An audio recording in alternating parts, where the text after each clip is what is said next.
Hi friends, welcome to my channel. Gauri Kalyana ಮುಂದಿನ ಸಂಚಿಕೆಯಲ್ಲಿ ಏನಾಗುತ್ತೆ ಅಂತ ಹೇಳಿ ತಿಳಿದುಕೊಳ್ಳೋಣ ಬನ್ನಿ. ಈ ಕಡೆ ಎಂಗೇಜ್ಮೆಂಟ್ ಮುರಿದು ಬಿದ್ದ ಮೇಲೆ ಚಂಚಲ ಇದೆಲ್ಲ ಯಾರೋ ನನ್ನನ್ನು ಮುಗಿಸಲು ಮಾಡಿದ ಸಂಚು ಎಂದು ನಾಟಕವಾಡ್ತಾಳೆ.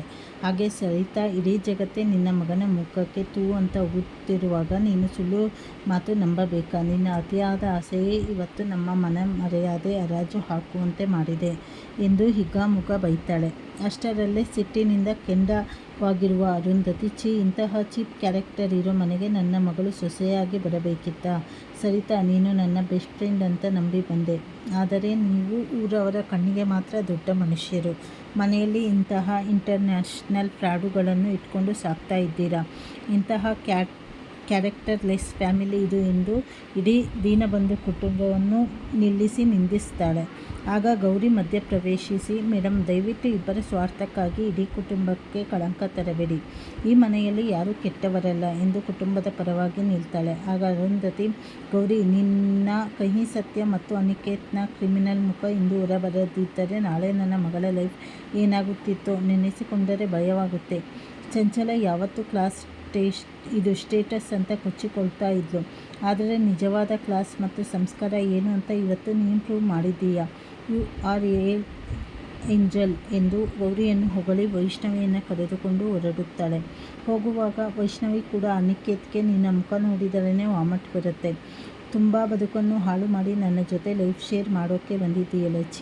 ಅವತ್ತು ಕ್ಯಾಫೆಯಲ್ಲಿ ಹೇಳಿದ್ದೇ ಸತ್ಯ ಗೊತ್ತಾದಾಗ ನಿನ್ನ ಕೆನ್ನೆ ಇರುತ್ತೆ, ನನ್ನ ಕೈ ಇರುತ್ತೆ ಅಂತ. ಆದರೆ ಅದಕ್ಕೂ ಮುಂಚೆ ನನ್ನ ಭಾವ ವಿವೇಕ್ ನಿನಗೆ ಸರಿಯಾಗಿ ಹೊಡೆದಿದ್ದಾರೆ. ಗೌರಕ್ಕ, ಇವತ್ತು ನನ್ನ ಜೀವನ ಸರ್ವನಾಶ ಆಗೋದ್ರಿಂದ ಕಾಪಾಡಿದ್ದೀಯ, ಥ್ಯಾಂಕ್ ಯು ಎಂದು ಹೇಳಿ ಎಂಗೇಜ್ಮೆಂಟ್ ರಿಂಗ್ ಎಸೆದು ಹೋಗ್ತಾಳೆ. ಮತ್ತೊಂದೆಡೆ ಗೌರಿ ತನ್ನ ತಂದೆ ವೀರಣ್ಣನ ಮನೆಗೆ ಅಕ್ಕ ಮೋನಿಕಾಳನ್ನು ಕರೆದುಕೊಂಡು ಬರ್ತಾಳೆ. ಮೋನಿಕಾ ಗರ್ಭಿಣಿಯಾಗಿರುವ ಸತ್ಯ ತಿಳಿದು ತಂದೆ ತಾಯಿ ಇಬ್ಬರೂ ತೀವ್ರವಾಗಿ ನೊಂದುಕೊಳ್ತಾರೆ. ಈ ಪಾಪಿ ಮಾಡಿರೋ ತಪ್ಪಿನಿಂದ ನಮ್ಮ ಇಡೀ ಕುಟುಂಬ ತಲೆ ಎತ್ತದ ಹಾಗೆ ಆಗಿದೆ ಎಂದು ತಾಯಿ ರತ್ನಮ್ಮ ಅಳುತ್ತಾಳೆ. ಇತ್ತ ಚಂಚಲ ತನ್ನ ಮಗ ಅನಿಕೇತ್ಳನ್ನು ರೂಮಿನಲ್ಲಿ ಹಾಕಿ ಹಿಗ್ಗಾಮುಗ್ಗ ಬೈತಾಳೆ. ನಿನಗೆ ಬುದ್ಧಿ ಇಲ್ಲವೇನೋ? ನಿನ್ನನ್ನು ದೀನಬಂಧು ಕಂಪನಿಯ MD ಮಾಡಬೇಕು, 1000 ಕೋಟಿ ಒಡೆಯ ಅರುಂಧತಿ ಮಗಳ ಜೊತೆ ಮದುವೆ ಮಾಡಿಸಿ ಈ ಸಾಮ್ರಾಜ್ಯಕ್ಕೆ ರಾಜನಾಗಿ ಮಾಡಬೇಕು ಅಂತ ಸ್ಕೆಚ್ ಹಾಕಿದ್ದೆ. ಆದರೆ ನೀನು ಪಾತಾಳಕ್ಕೆ ಬಿದ್ದು ಬಿಟ್ಟೆ. ನನ್ನ ವರ್ಷಗಳ ಕನಸೆಲ್ಲ ಮಣ್ಣು ಪಾಲು ಮಾಡಿದೆ ಎಂದು ಕಿರುಚಾಡುತ್ತಾಳೆ. ಆಗ ಅನಿಕೇತ್, ಮೋನಿಕಾ ಶ್ರೀಮಂತರ ಮನೆ ಹುಡುಗಿ ಅಂತ ನಟಿಸಿ ನನ್ನನ್ನು ಚೀಪ್ ಮಾಡ್ತಾಳೆ ಅಂತ ನನಗೆ ಗೊತ್ತಿರಲಿಲ್ಲ. ನಾವಿಬ್ಬರು ಫುಲ್ ಆಗಿಬಿಟ್ವಿ ಎನ್ನುತ್ತಾನೆ. ಆಗ ಚಂಚಲ, ನೆಕ್ಸ್ಟ್ ಪ್ಲ್ಯಾನ್ ನೋಡು, ಹೇಗಾದರೂ ಮಾಡಿ ಈ ಮೋನಿಕಾಳನ್ನು ನಿನ್ನ ಲೈಫಿನಿಂದ ತೊಲಗಿಸು ಎಂದು ಹೊಸ ಸ್ಕೆಚ್ ಹಾಕ್ತಾಳೆ.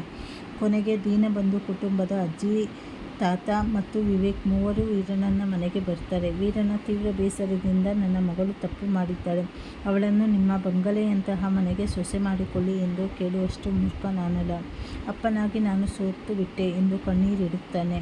ಆಗ ಗೌರಿ ಮಧ್ಯಪ್ರವೇಶಿಸಿ, ತಪ್ಪು ಇಬ್ಬರದೂ ಆಗಿದ್ದರೂ ಕಠಿಣ ಶಿಕ್ಷೆ ಎನ್ನಿಗೆ ಮಾತ್ರ ಆಗುತ್ತಿದೆ. ಅವಳ ಹೊಟ್ಟೆಯಲ್ಲಿ ಮತ್ತೊಂದು ಜೀವ ಬೆಳೆಯುತ್ತಿದೆ, ಅದಕ್ಕೊಂದು ಆಶ್ರಯ ಬೇಕು ಎಂದು ತಾತ ವಿವೇಕ್ ಬಳಿ ನ್ಯಾಯ ಕೇಳ್ತಾಳೆ.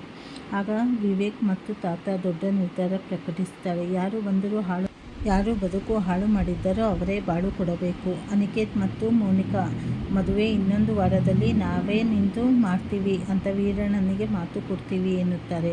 ಇದನ್ನು ಕೇಳಿ ಚಂಚಲ, ನಾನು ಈ ಮದುವೆಗೆ ಒಪ್ಪಲ್ಲ. ಈ ಬಡವ ಮನೆ ಹುಡುಗಿಯನ್ನು ಸೊಸೆಯಾಗಿ, ಆ ಬಡವ ಮನೆ ಹುಡುಗಿಯನ್ನು ಸೊಸೆಯಾಗಿ ಸ್ವೀಕರಿಸಲ್ಲ ಎಂದು ಕಿರುಚಾಡಿದರು. ವಿವೇಕ್, ತಾತ, ನೀನು ಒಪ್ಪಲೇಬೇಕು ಎಂದು ಖಡಕ್ಕಾಗಿ ತೀರ್ಪು ನೀಡ್ತಾರೆ. ಇಲ್ಲಿಗೆ ಈ ರೋಚಕ ಸಂಚಿಕೆ ಮುಕ್ತಾಯವಾಗುತ್ತದೆ.